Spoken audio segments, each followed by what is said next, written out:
All right. Eden's Living TV, Susan Pierce coming to you. We have Renata Mazu here. She is the mind architect. And guys, I'm really excited about this because it's dealing with the subconscious. It is taking your subconscious, rewiring the brain. When you're in traumas or you experience, molestation or God forbid, beating or maybe domestic abuse or any type of abuse or any childhood traumas you need processing, it is in your subconscious, and that is what you run on. So Renata, I'm just going to kind of give you the platform to tell us what a mind architect does. Oh boy. Well, And thank you for welcome having to me Eden's here. Living. Thank you really for having me here, because it's really important stuff that we do, because every single one of us have stuff. Okay, we are, if you're like 40, 30, 50, even 70, we had stuff going on in our life. Oh, I love those Right. glasses. Yeah, the blue blockers, baby. Trying to protect myself from radiation. Got my Safano card. I'm ready. So I'm here to Yeah, listen. that's Protecting myself. good. Good stuff. So anyway, Radiation too. we all go through life through different stuff, but not like rarely we ever kind of stop and think, okay, why we do things the way we do, why we think thoughts the way we do, or like feel stuff. And we really kind of stop and look at those things, because I often like to laugh in front of, like, when I do some talking, is like I'm asking people like, okay, you don't really think when you need to go somewhere, right? You open the Right. car door, you get into the car, and you start engine and you just start driving. Mm-hmm. But the question is, when you start daydreaming, who's driving the car at that moment? Who's paying attention to Ooh, the road? that's powerful. Because you're not paying attention. You're in your Yeah. head. You're thinking your thoughts. And something inside of us has to actually drive that car and Right. pay attention everywhere else. And I people, can tell you, I have uh-huh, literally driven sometimes up to 45 minutes, and I'll be in thinking about my day or a client I had, right. and I up and I'm like, I'm home. How did I make it How home? did you get there? How did I get here? It's total lapse of like gone time. Yeah. hmm So that's exactly what's going on with every single day with us, no matter what we do. Either we cook or talk to someone, or something's happening, or we're at work. So that's what I do. I look into those programs that run us on autopilot, and we find the gaps and conflicts, things that don't work for you. This could be, I like calling those symptoms, things that we don't like, that's happening like over and over again, or thoughts we're Right. thinking, or like, the icky feelings we have, like anxiety and stuff. We Right. look at those symptoms and see which programs are not working. So when then we go back and look what's causing those programs to be active in our Right. life right now. And if they no longer need it, we go back and neutralize those literally in minutes. So So how do you that's what I do. neutralize once you find the root of the problem? And this is what's so cool about subconscious work. I was telling you Mhm. about how I used ITR therapy in healing from complex post-traumatic stress, Mhm. actually from a sexual assault. And the limbic right system is where that trauma sits. It's in your, all of that amygdala area. And I wrote the story down from beginning, middle, end, put word description. And, in one session the next morning after 2 years, I didn't wake up with a heart beating and Right. the shallow breathing and the sweats and the nightmares. I was like, wow, that's powerful therapy. But it was really doing part work. How do you deal with the parts of our shadow self that were, bad programming is from childhood. You might not have gotten good programming. You might have been told you were good for nothing or too Yeah. fat or too lazy or too whatever, those word curses spoken over you, right? Yeah. So how do Actually, you reprogram that bad programming? well, the process is super simple. And first of all, like I said, we need to look at what's not working right now, what we do not like, what we no longer want in our lives. So it could be the same feelings, it could be the results, it could be, okay, I cannot make money. Some people relating to money even like told me, like, Renata, okay, I get on the sales call, and whenever people ask me how much I charge, I just freeze. I cannot say anything. Whoa, they can't close. Mhm. So They these can't kind of close. symptoms I'm talking about, or let's say in a specific situation, you're getting anxious or nervous, or like right now, stuff going on in the world. And Yeah. a lot of people who are on the verge of really bad anxiety, 99% of them, I can bet they had some things going on before that, and that anxiety Yes. is not the new thing going on. There's a So, lot of suicidal people. I've had 2 addicts relapse. I've had 3 suicidal friends that literally said, I've got a plan. You won't hear from me. I didn't sleep for a couple, and then blocked me. Didn't wow, sleep for several days praying over that. Because, wow. you know, you can call the police and do a 5150, a wellness check. And then Yeah. there's a whole bundle of Mhm. political and, you know, legal stuff that goes with that. But it's hard. People aren't taught coping mechanisms. Yeah, so I mean, you basically the same again, look at your symptoms. What is going on right now? What do you want to eliminate, change, whatever? Then you look into the patterns. Find those patterns. Like O- what patterns? What Okay, are you talking when are about? you feeling those things? Let's say it's anxiety. Okay, let's say that's an easy feeling inside of you, right? Look Right. when those things happen. So you kind of identify the pattern. If this is a reoccurring pattern, how often you have this. Because it could be like once in a blue moon, it could be like every single day. You just don't pay attention and don't notice those things, Yeah, right? people go through cycles of depression and anxiety. It's Mhm. kind of sometimes cyclical. Do you find that to be true The around full cyclical is moons? only when there is a trigger. It Oh, could let's be talk. like a What is a minor trigger? trigger. Yes, it I could know be what a a trigger minor is, but trigger, what's a and you're trigger? gonna be rolling down the hill. Yeah. Mhm. Yeah, your trigger is whatever makes you respond or react in a hyper automatic way, Yeah, correct? the How would you trigger. explain a Mhm. trigger? True. The trigger basically opens that pathway to your amygdala and it just goes into the fight. You go into And fight or flight. You're mhm, ready to punch somebody out, or you're ready to like, oh, run, Forrest, I'm out of here. It's that yeah. high cortisol. So what do you do if a patient comes in who's stuck in fight or flight, that had a assault or was beat or Oh, went that's through a an easy divorce? one. That would be a really easy one. Because that's the thing is after we identify the pattern, what's causing actually in what situations, or there could be different people. If you're around certain people, you may get anxious, right? So you Mhm. identify where exactly you get triggered most. What are the patterns that's going on that are most likely? So basically it's going to be the outcomes, okay? And those outcomes are going to be manifesting in either thinking, either feeling those emotions, or behaviors. It's like reacting or running away or doing something, whether stupid or good or whatever, right? Right, right. So 3 things that you need to look for. And only then you look into, okay, why am I doing this?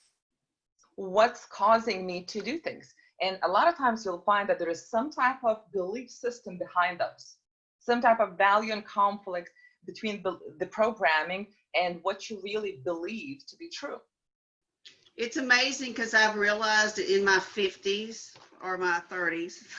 But, you know, it took me 50 years to realize, well, maybe the Mhm. way I was brought up in a very conservative little box Oh, that yeah. didn't accept outsiders, didn't look at other lifestyles, never accepted anything but this, my belief system was flawed.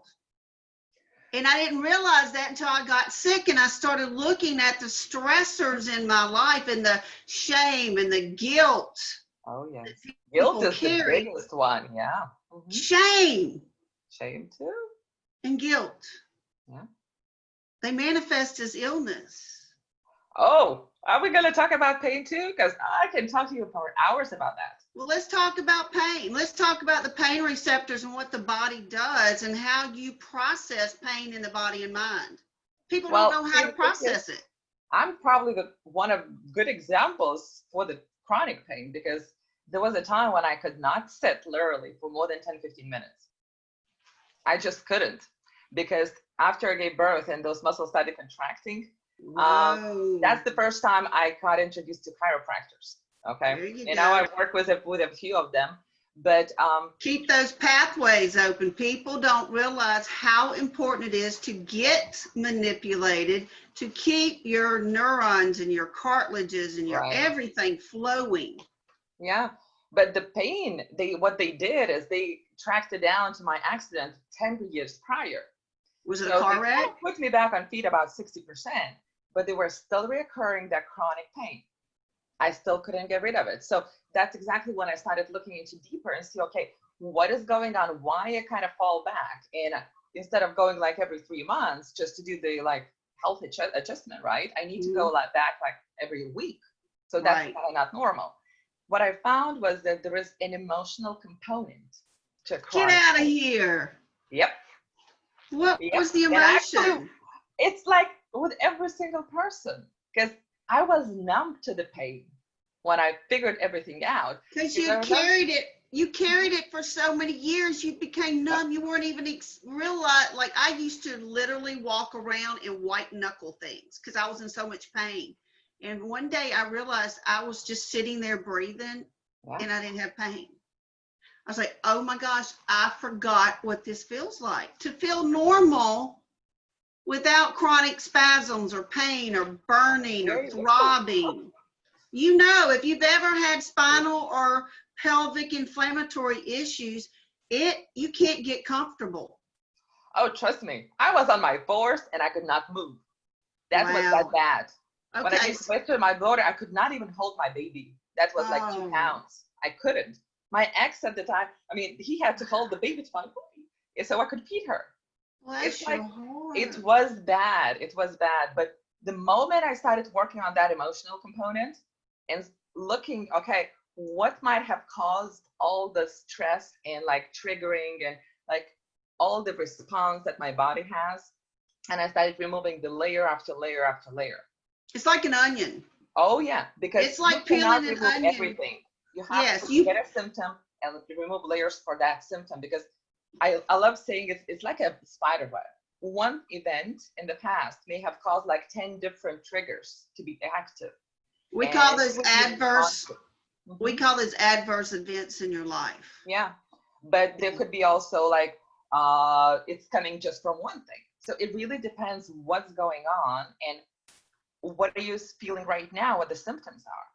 That's how you treat those things. Either you neutralize one specific event, or you need to go layer by layer by layer and remove them all and kind of introduce the new stuff into the system. That Basically, the new habitual patterns that are good for you. neuroplasticity, Oh, yep. rewiring the Yep. brain. Let's talk about neuroplasticity real quick. And I love that you've put the manifestation of emotional trigger Mm-hmm. to physical illness. That was a bit, you know what was my key in healing? When after I've laid in bed 20 years, addicted to Wow. Oxycontin at 38 times the normal dose. I was a heroin addict legally for 20 years. So Wow. talk about brain damage, liver damage. When I started forgiving my family that abandoned me after my parents died, the weight, 267 pounds, just started falling off. Yeah. The forgiveness and the release of that emotion out of my body, whether they ever apologize for not loving me or leaving me, I would love them and wish them peace and blessing. Mm-hmm. And it was like I was able to breathe in healing energy of God. It was amazing. Oh, absolutely. It was I totally powerful. believe you. I Yeah, it was totally believe you. powerful. Yeah. So, all right, let's talk about neuroplasticity. How do you go by rewiring your brain? What do you do? Well, this is the simple process, like I mentioned. You symptom, cause, and you neutralize whatever's causing it. Then that's a simple one. And then you have to observe yourself, because a lot of people don't even know what they're thinking. And I'll go even further. They don't even know whose thoughts are these. Wow. So many people aren't present. They're not even Yeah. present here. They're living in the past. Well, my mom and daddy died, or I had the car. I've learned I can't be a victim and a victor at the same time. Oh, yeah. I can't live here in depression, and I can't live here in anxiety, worried about, well, how am I going to get back in society? I've been disabled 20 years. Do I have anything the world wants? Do I have a story? You have to be here. Yes. And many of us, we can't do that No, no one because wants to we're so breathe and busy be running quiet. all over, yes, around and looking at things that are really not important, that Yeah, we like lose this that stuff. connection. Oh, yeah. Yeah, like this crap. Yeah. Everybody's here. Nobody wants to really like look at people, make eye contact, sit down, share a meal with them, Yeah. ask them how their day is. How you feeling? You okay? You know, anything going on I need to pray about for, people don't do this anymore, and it's needed. This isolation with the coronavirus made me even hyper aware because, I spent 20 years in isolation. It's like Mhm. God prepared me for this. And now I'm able to recognize depression, anxiety. I can look at someone's picture and tell you if they have a depressive or oppressive spirit in them. Because Wow, that's I nice. recognize it. It's that mirror effect that you hold up a mirror. If you're an addict and you tell me you're sober and I know you're high as a kite, I'm going to look at you and go, you're a liar and you're high as a kite. Because I see you. You cannot fool. Energy is all we are, is energy. Yes, and we feel each other. Oh, And do you yeah, know about heart rate variability? Are you aware of that? I do. When we actually synchronize ourselves. Yes. When you're within 3 feet, isn't it 3 feet or is Yep. it 4 feet? I think three. I think Three. Think three. I about don't know. that. An arm's length. So if we're in meeting, you and me at a meeting, and I'm arm's length with you, my energy and my heart and my brain waves, EEG, EKG, there's an energy exchange. That's why you have to be careful about the people you surround yourself with, who you collaborate with. I'm very funny about who I have on my programs because if they don't jive with my message and my energy, I don't care if you got something to cure cancer, you're not coming on my show. It's an energy Wow, you're exchange. strict. I I'm actually serious. have I even am an further. energy person. We can even feel each other like through the videos like this. I can feel when my friends, there was a friend in Arizona actually that I used to do some intuitive healing with through the Holy Spirit. That's what I use. But them in Arizona, I can know when they're in trouble. I used to wake up with them at 3 a.m. and know immediately they're having a panic attack. It would wake me up. I'm that in tune with them. And I would text, are you having a panic attack? And immediately they went, yes.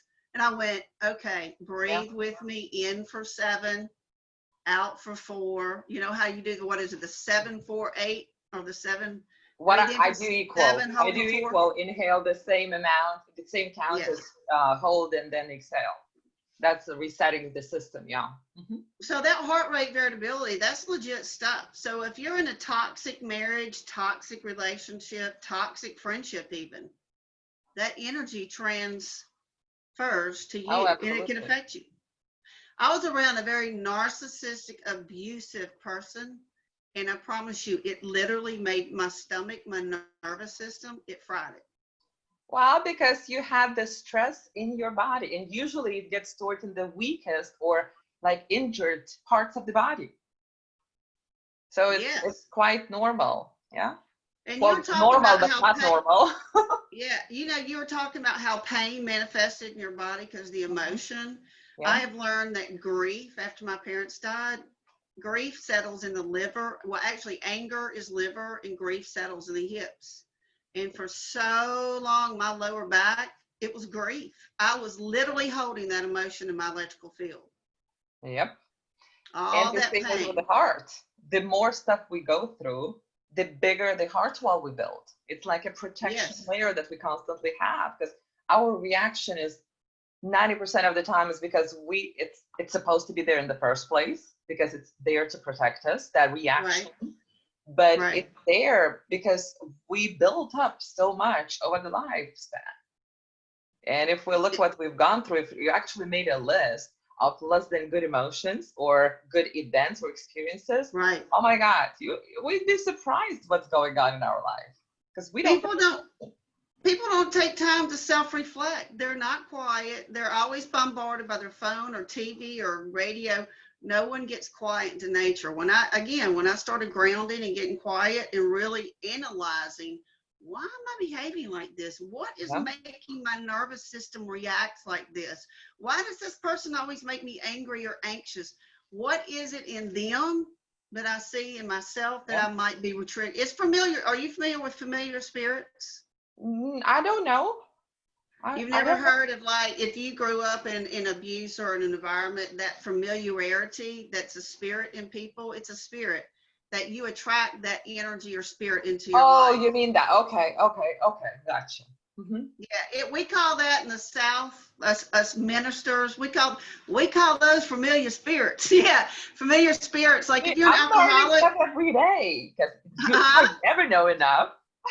yeah, if you're an ex-alcoholic and you see an alcoholic, you're going to recognize the alcoholic spirit in that person or the drug spirit in that person. Yeah. That's what I'm talking about. A lot of people true. don't understand body, mind, soul, there is a spiritual soul part of healing.